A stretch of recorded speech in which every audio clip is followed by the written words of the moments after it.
Now, this may not be obvious, but I don't think that I can overemphasize the importance of it. And that's this. I think that one of the most important, one of the most life-shaping and life-determining questions is how you answer these questions about yourself.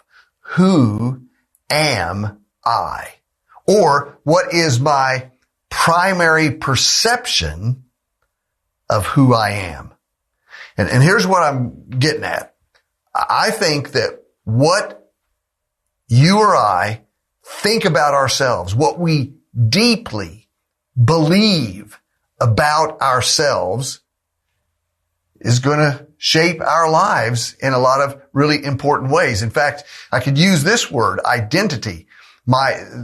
How I answer these questions will be answering my sense of identity, how I see myself, how I perceive myself. And again, this is really important in our life.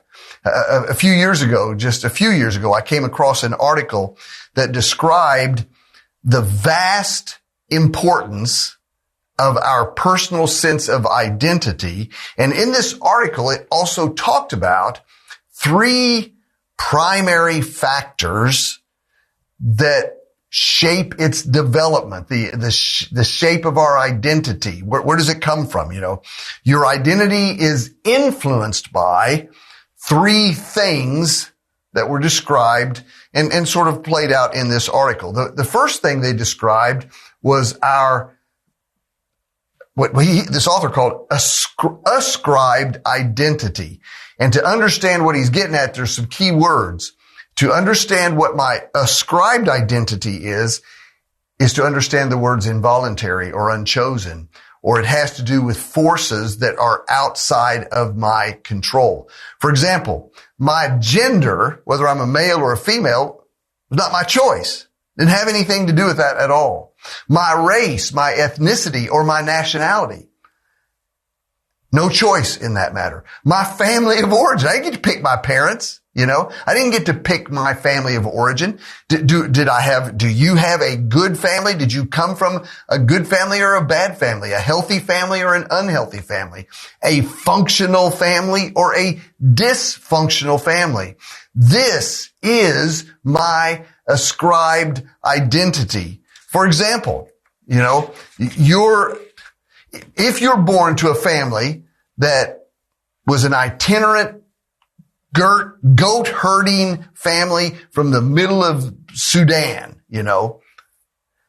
that is going to shape your life.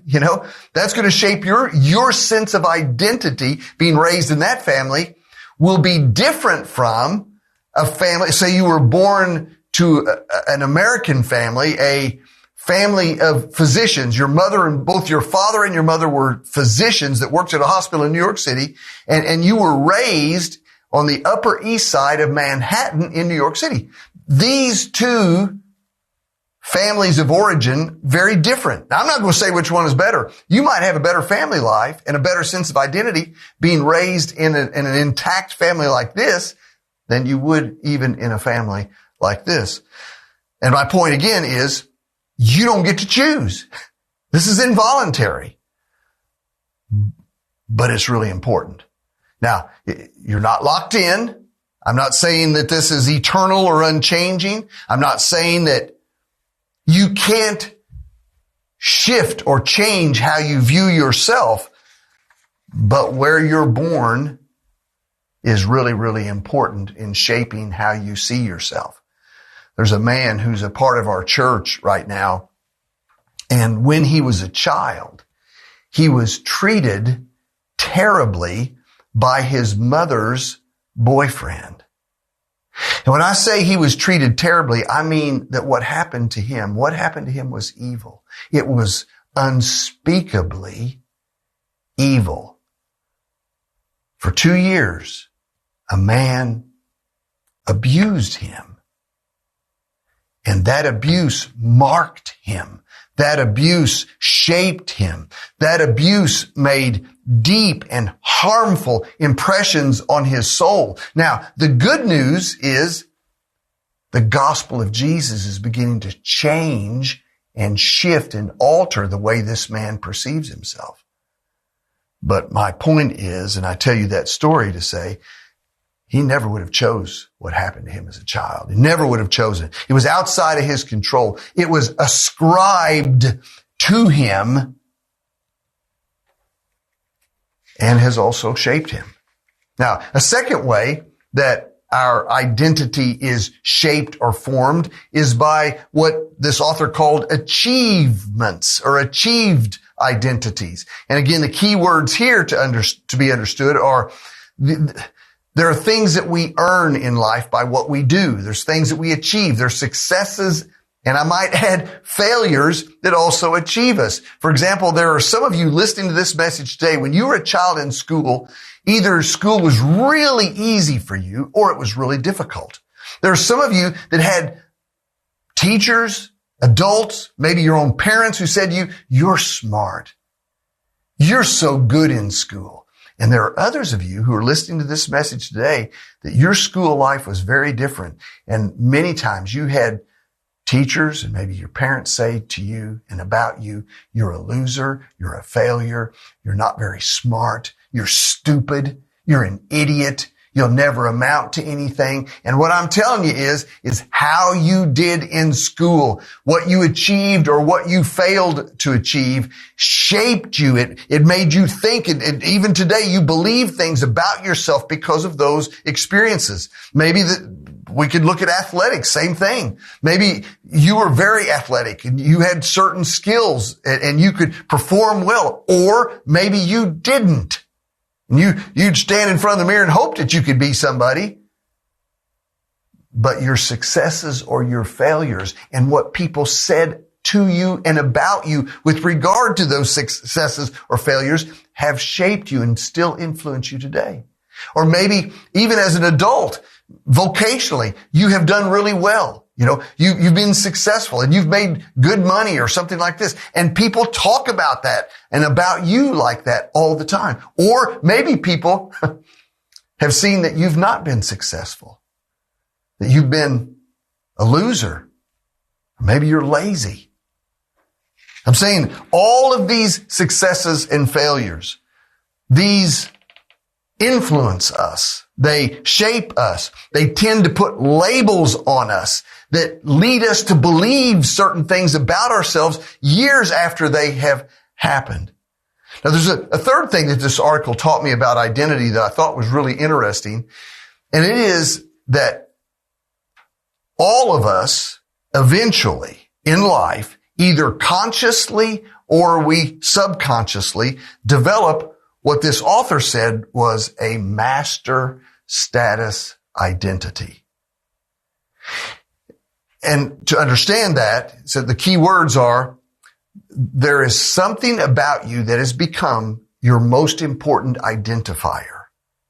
This is your identity that supersedes all other identities. This is what you would call yourself first if you're introducing yourself to someone else. And because of that, it deeply influences how you think and act and behave in so many ways. Let me give you some examples of what this might look like.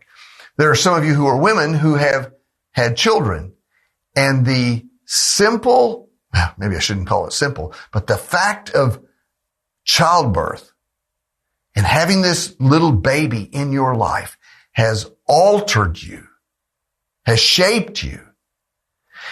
And it has become the thing that you think about the most, and that has become the primary identifier of your life, your master status. You may think that you're a mother before you think of yourself even as a woman or as a daughter, or maybe in some instances even as a wife. Your most important identity is taking care of that baby. It's more important than being an American, you know. It's everything to you. For some people, for some women, motherhood is their master status. For some men, we oftentimes associate it with our work. I get my identity from my work. What I do is who I am. There are some people for whom fandom, sports fanaticism is what shapes them. You see it in the clothes they wear, and what they want to talk about, what they think about the most. For some people, their master status is associated with a sports team. Let me give you one more. And this is something you'll see in some people. And this is something that I truly want to say that I want to be true for me. And I think it is true for me in many ways. And that is my master status. I feel like my master status identity, and this is true for many people, is to be a follower of Jesus. I want you to let that sink in for just a second. When following Jesus, knowing Jesus, loving Jesus, when that becomes your sense of identity, it will shape you in so many ways. It's really, really important. And honestly, I say all of that. I say all that I've said about identity thus far to now bring us to 1 John chapter 3, because I think this is kind of what John is going to be getting at in the first verse of this section that we're going to look at in our study today.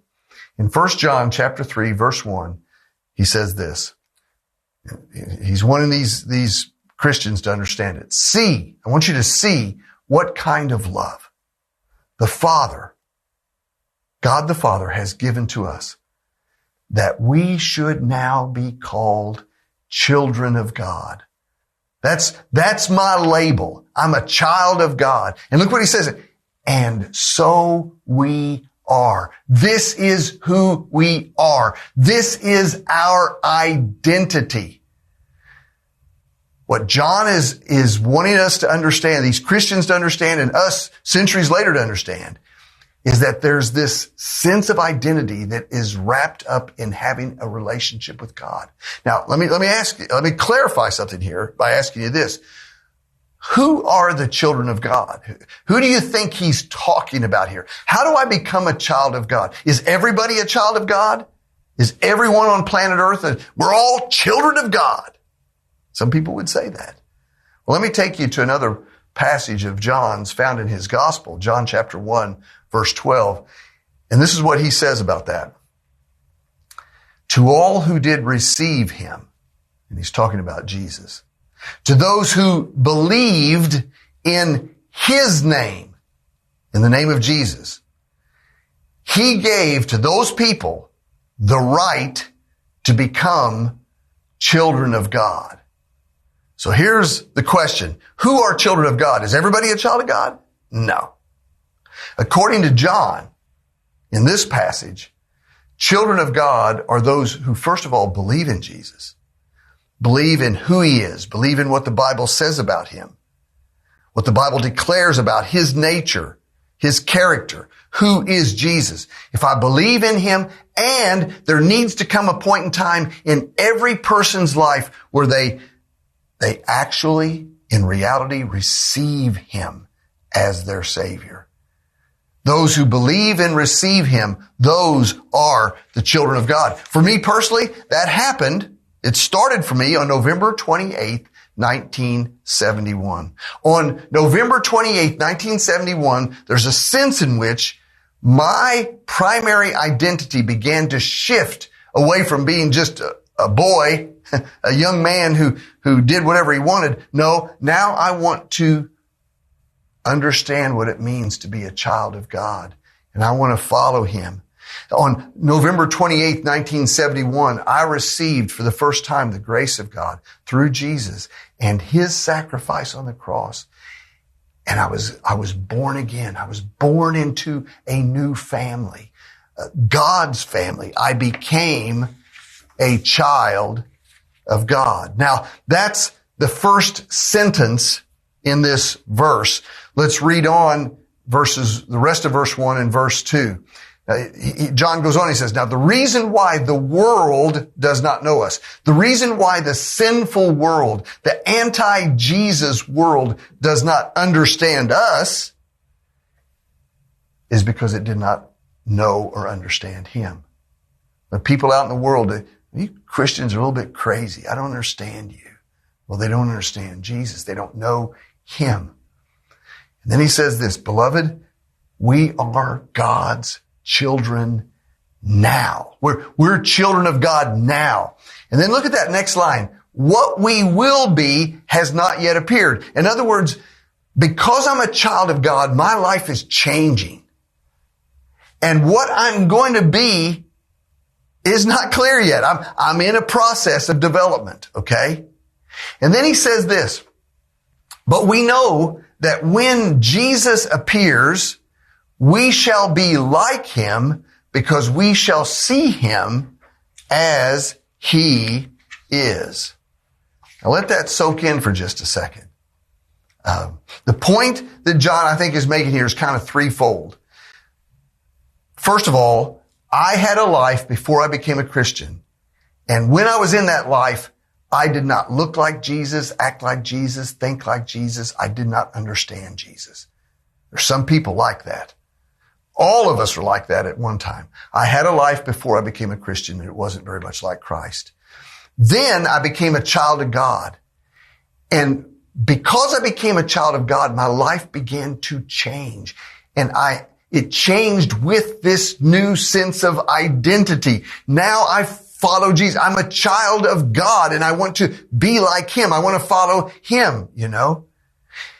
But then he says there's going to come another change in us. When he appears, we shall be like him. Now this is either a reference to the second coming, or perhaps this is a reference to just someday when I stand before God in heaven. But when he appears before me in all of his glory, and I see him for the first time, probably in heaven, the ultimate change in my ethical purity, will happen, and I will become like him. I will become clean like him because we shall see him as he is. Now, the point that John is making for us here is that when we get to heaven, this process of growth and change will become perfected, finalized. He's not saying we're going to become little gods when we get to heaven, but that there will be changes and we will look more like him than we've ever looked like him before. Okay. So starts before I became a Christian. I didn't look like him at all. I become a child of God, a new identity, and my life begins to change, but my life will really be different when I get to heaven. Now let's go on to verse 3 because he's going to add to this understanding. He says, now, everyone who thus hopes in Jesus purifies himself as Jesus is pure.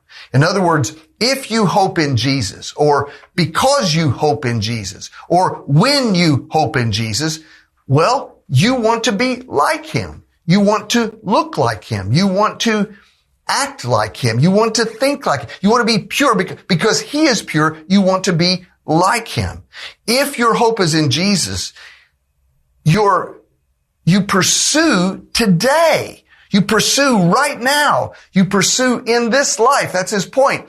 When you have your hope in him, you want your life to be altogether different, moving towards that life that you will ultimately become when you get in heaven someday.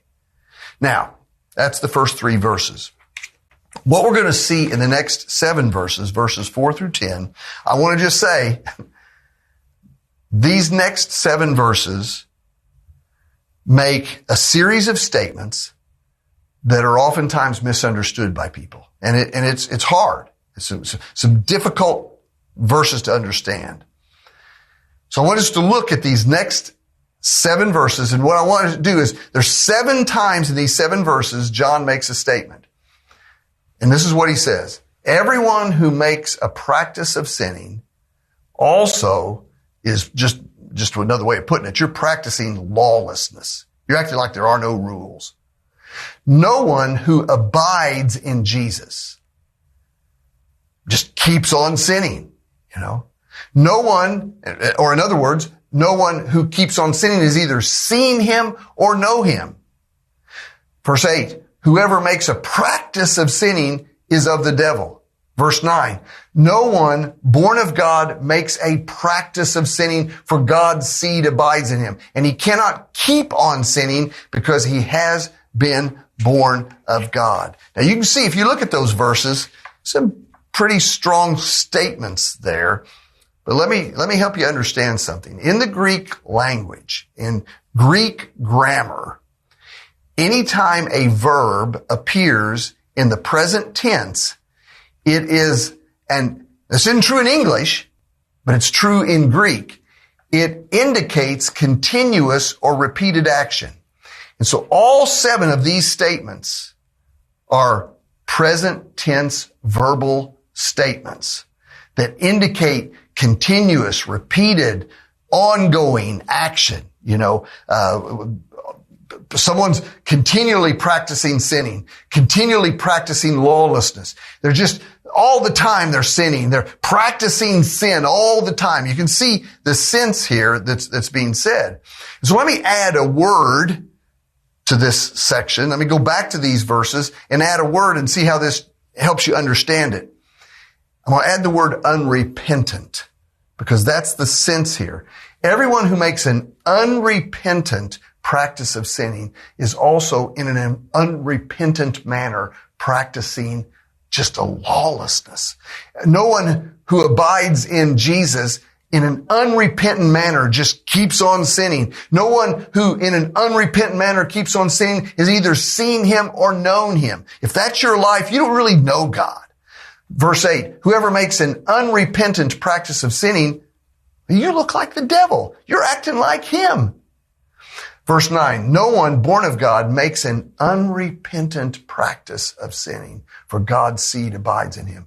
And he cannot, in an unrepentant manner, just keep on sinning because he has been born of God. So the use of this present tense verbal grammar in writing this, what John is saying is, he's talking about just continuous, repeated. He's not talking about one-time sinning. He's not talking about sinning every once in a while. He's not talking about sinning because we're stupid sometimes. He's talking about somebody who is unrepentant, rebellious, hearted in their sins. And understand this, when John wrote all of this, he wrote in 1 John chapter 3, he hadn't forgotten what he wrote in chapter 1. In chapter 1, he said, look, if you run across somebody who claims to never sin, I don't have any sin, he said, that person is deceived. They're deceiving themselves. The truth's not in them.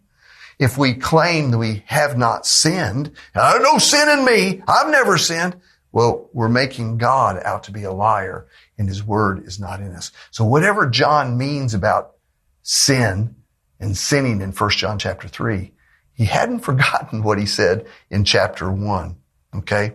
Now, quickly, I want to give you another angle to this that I think will help you understand this passage even better. And I want to go back to the first sermon in our 1 John series that was preached by Sloan Parker. And he shared with us in that sermon that at least part of the purpose or reason for the writing of 1 John, why was it written? At least part of the purpose or reason for writing it was to address some questions that were being raised by a group that scholars have now come to understand were what they call proto-Gnostics. They were the early versions of Gnosticism. Gnosticism in its fullest version wouldn't come about until like the middle of the 2nd century. But even in the late part of the 1st century, there were vestiges of it. There were these early versions of it. And, even last Sunday when, Cody Borgerson was preaching, he talked about in chapter 2, or he pointed out this verse in chapter 2 that John said, I'm writing these things to you about those who are trying to lead you astray. In other words, there were some people who were antichrists.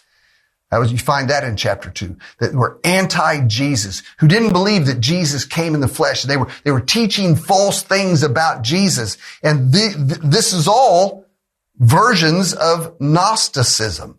Now, just to help you understand Gnosticism again, let me give you a couple of, or 3 kind of ideas that come from it that I think will help you see chapter 3 in a different light. Proto-Gnosticism taught that Jesus, first of all, did not come in the flesh with a real physical body. He only appeared to be physical. And they believed this because they thought that the material world is inherently evil. That, a human body would be unworthy of divine inhabitation. So Jesus didn't come in the flesh. And they went on to say that human bodies are really of little importance. What's important is the spirit life, our soul, the spirit part of us. That's what we really want to emphasize. And then the third thing that came from this is proto-Gnosticism taught that what we do in the physical body is therefore irrelevant or unimportant. And so there was a version of Gnosticism that taught behavior done in the body is neither moral or immoral. Behavior done in the body is not really sinful and does not require confession at all. And so, again, one version of Gnosticism taught what's called antinomianism. Anti meaning against, nomos, the Greek word for law. So one version of this proto-Gnosticism was, it taught a lawlessness. There's no rules. In the body, you can do whatever, you can sin sexually all you want. You can do whatever you want in your body, and it didn't matter. This was all a part of this proto-Gnosticism, which was beginning to influence the church in John's time. And so he writes now and offers a corrective. And so what he says in chapter 3, first of all, is no. We're children of God. That's our identity. That needs to shape how we think about ourselves. And real children of God want to be like God. Real children of God want to act like Jesus, want to think like Jesus, talk like Jesus, treat people the way Jesus would treat them. We want to reflect our Father's nature and character. And so how you live in the body really does matter. Gnosticism, proto-Gnosticism thought, no, it doesn't matter what you do in your body. You can sin all you want. Sin sexually. Who cares? No, John says how you live in the body really does matter. So stop acting like Satan and start acting like Jesus. That's his point. When child of God is your primary identity, it will begin to shape how you live your life in every way. And so I think the question for you and me today is, are you a child of God? Is this your primary identity? Is being like Jesus the most important identifier that describes your life? When that's true, you will honor God with your life. You'll live a life that pleases Him. It's the most important life-shaping, life-determining decision that you can make. Are you like this? And I want you to think about that today as I pray. Lord, I'm going to guess that there's some people listening to this sermon today that their identity, their primary sense of identity is maybe it's wrapped up in something other than Jesus.